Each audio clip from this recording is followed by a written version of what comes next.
Yeah, Homer led the league in tackles with 85. The deep ball for Darius Prince, and Philadelphia's on the board first.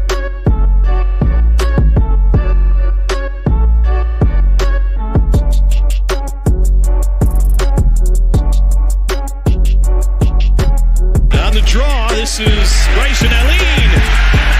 And Allen weaving his way all the way down to the 22. 10-yard line, 5. Mayfield, Dancy, all around.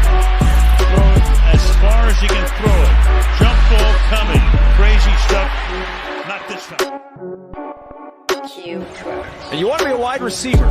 You're going to have to take a little bit of a hit like that as Brown got him in that shoulder, but watch. Those are teeth. Do we have a dentist on staff here?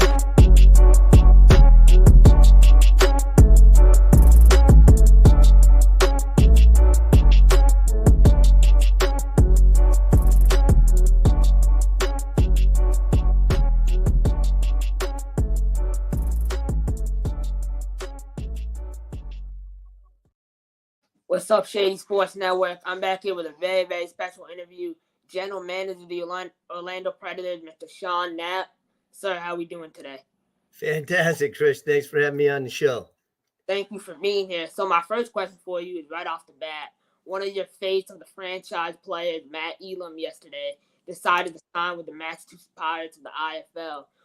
Do you have any comment on that situation? You know what? I don't at this time. We've heard about it. People are going to hear about it. Things will come up, but we're working on that right now, but there's plenty of great players out there. So, we've got a plethora to pick from, and a lot of players want to play for the Orlando Predators. So we're not going to fret about it right this second, but we are working on it with ourselves and with the league.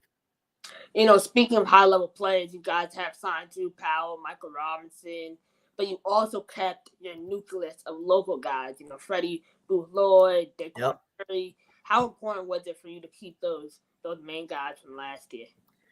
You know what? They've been the heart and soul of our team for a couple of seasons now, right? So they're great players, number one.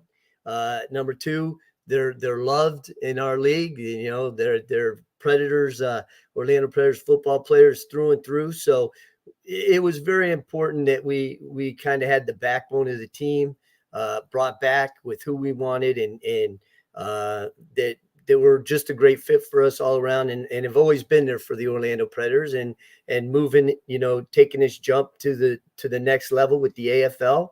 There's certain players you want to bring along with you on that ride, and these are some of the players. A big question position for the last couple of years have been the quarterback position. It's been kind of a rotating door for the Predators for the last 3 years. How important was it for you to identify your guy, your franchise quarterback in Drew Powell? Unfortunately, we had a great quarterback last year that got hurt. And we really loved Bain. So those are those kind of things that just throw a team off, right? There's nothing you can do about it. You do your best, you move on. But you're absolutely right, because we had rotating issues with quarterbacks. We never seemed to get the right fit for us as a team. But last year, I think that Jonathan was the right fit. Unfortunately, this year, he's with another team. It was, very amicable. So when we brought in, new head coach, EJ Burt, that was one of his big tasks. That's what we gave him. We said, hey, look, we need you to get out there. We need to make sure the offense is firing on all cylinders. EJ and Marcus, who handles the player development with me, those two really jumped on it. They know their players, they've been around this league for quite some time.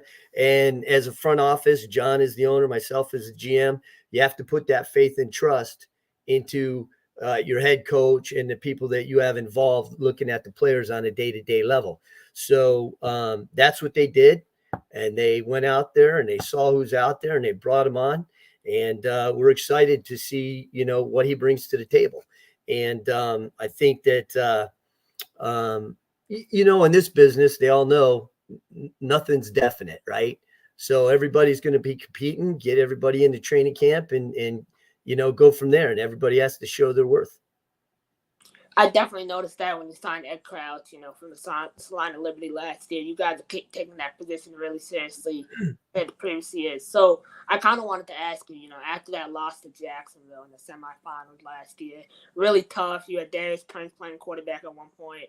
Yep. What were the conversations like behind closed doors, and when did you really reevaluate the direction the franchise was going in? I think we tried an experiment last year.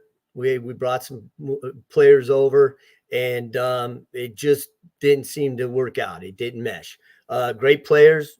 They were great guys. Loved them. But, we should have never been in the situation we were league-wise last year. So the ownership head office, we knew that had to be built on. We had to move up, move on, and go from there. So, yeah, I think the number one hurdle, as soon as we had to decide the direction based around who our new head coach was going to be, right?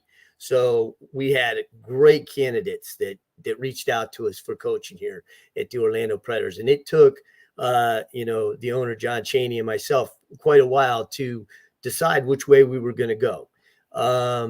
After everything was said and done, EJ was the perfect fit to move him up to the head coach. And that's the exact talk we had with him, Chris. Look, we can't have what we had last year. We got to move on from that. We need to get the players that, will represent the Orlando Predators. There was a whole situation in that playoff game that a lot of people don't know about. And, the quarterback should have went in there and played. We had to put our second string quarterback in who was hurt. Then he got hurt. Even worse, we had to pull him out of the game. We had to bring Prince in to play. When you take a guy like Prince, put him at quarterback, you got to change a lot of things around. So, that wasn't one of our finer days. But that helped us focus on, directing it towards the coach we needed, which would direct it towards the players that we needed. And again, EJ and his team have been doing a great job bringing in the players. That's really great to hear. I have full confidence in Coach EJ. I know the way he works, but I want to transition here to the business side of football. You're the general manager. You're involved in the day-to-day operations. I see you guys from the past couple of years have been top of the league in terms of attendance. You draw an average of 7,000 to 8,000 fans. How easy has it been moving into AFL, acquiring sponsorships? You know what? As far as acquiring sponsorships, I think once people start hearing all the noise on the outside, there were a lot of naysayers saying, talking trash about the AFL, it wasn't going to happen, so on and so forth. Once that kept evolving and we kept letting people know, no, we know what we're doing. This is the reason that we picked this league. This is the top league. That's where we want to be. And then after that, sponsors and people and fans, started buying into it as they should. The more that they hear about it, the more comfortable they begin, the more they see the great things that the league's doing itself. Commissioner Hutton's doing a fantastic job. Travell, Matt, all those guys are really getting us what we need to get things done to show that this is the top league. And so then we take that in turn and go talk to our sponsors, talk to season ticket holders.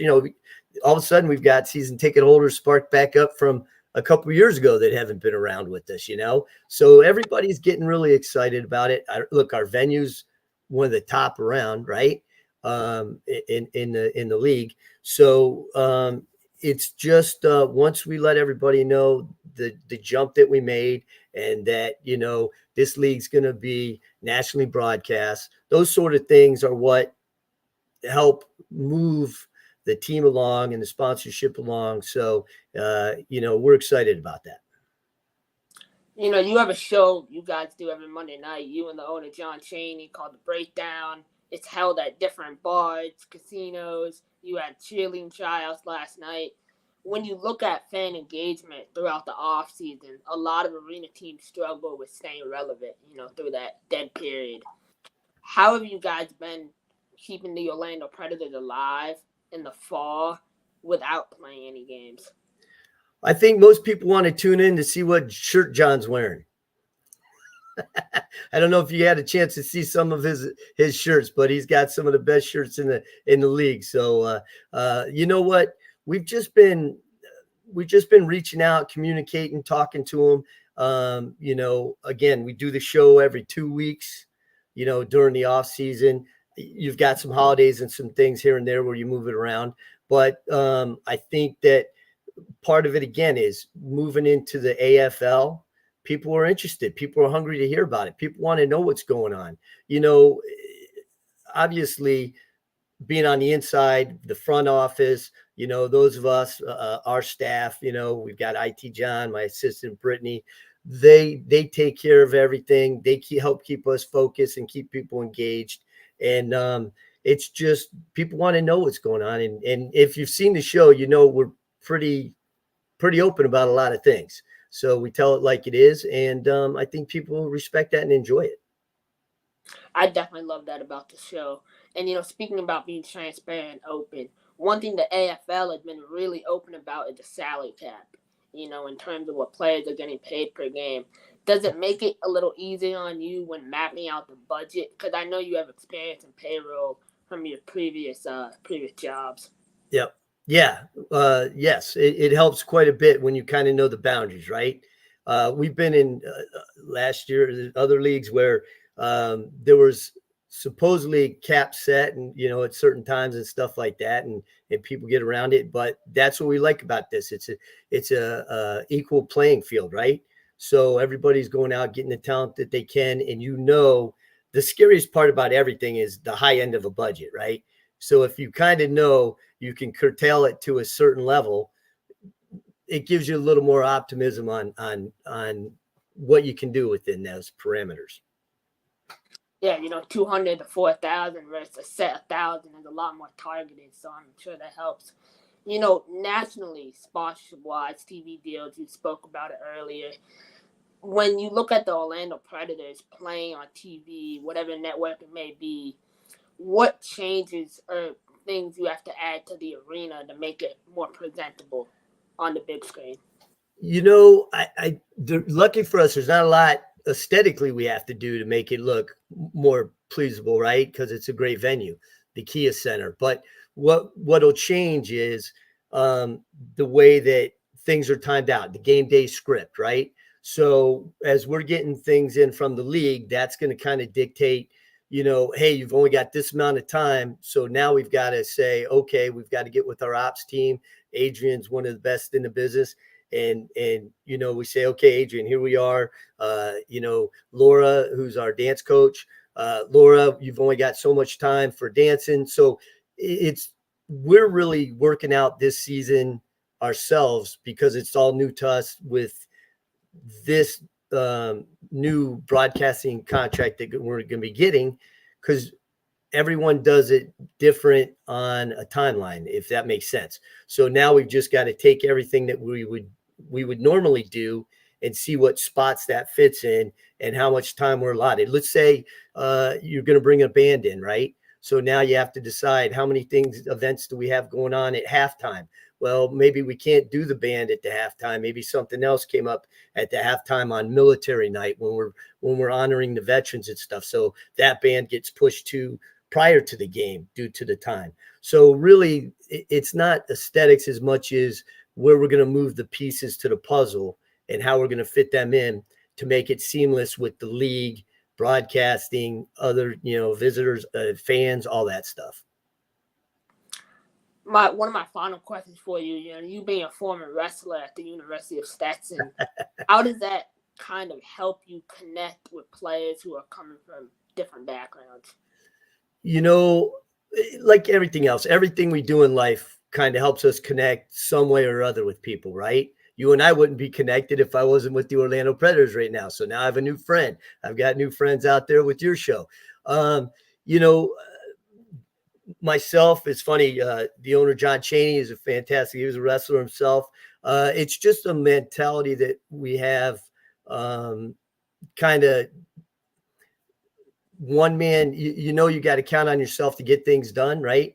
But we can also relate to any sport. So I think when I first came in, the guys were like, who's this guy? But then when they realized, oh, wow, okay, he was, a collegiate athlete. He was pretty good. He did his thing, and we could talk the same language.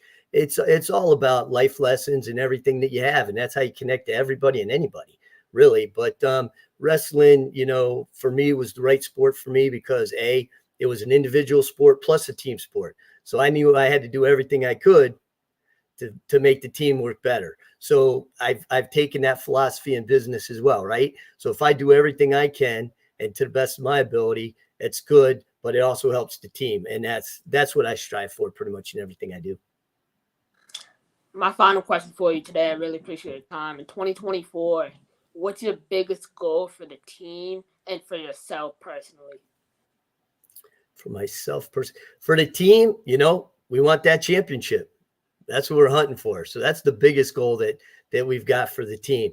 And personally, that would suit me fine right there. That would work on both ends for the team and for myself. But really, what I want is personally, I want the AFL to just blow it out of the water.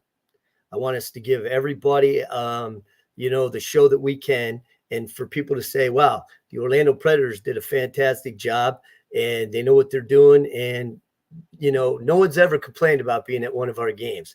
So we're obviously doing something right. And we're in the entertainment business. So as long as we keep everybody happy, we have a great season, team-wise, you just want, just everybody to click together. You want to get the right mesh, and that's what our coaching staff is really doing this season. They're pulling in the talent, and once we get whittled down, it'll be the guys that work as a unit because, you can have the greatest player in the league on your team. Doesn't mean you're going to have the best team, right? That's why they call it a team. So on a team level, we want to be the champs. We want Orlando to be proud of us. We want, the AFL to be proud of us. We want our players. We just want to take it to the pinnacle, which would be the championship. Again, really appreciate your time. I look forward to the continuation of the professional product you guys have put out year after year, and I look forward to see what you have in 2024. Well, Chris, I appreciate you having me on. I tell you what, you make it out to an Orlando game, you let me know. We'll take care of you. Thank you. All right. Game changer.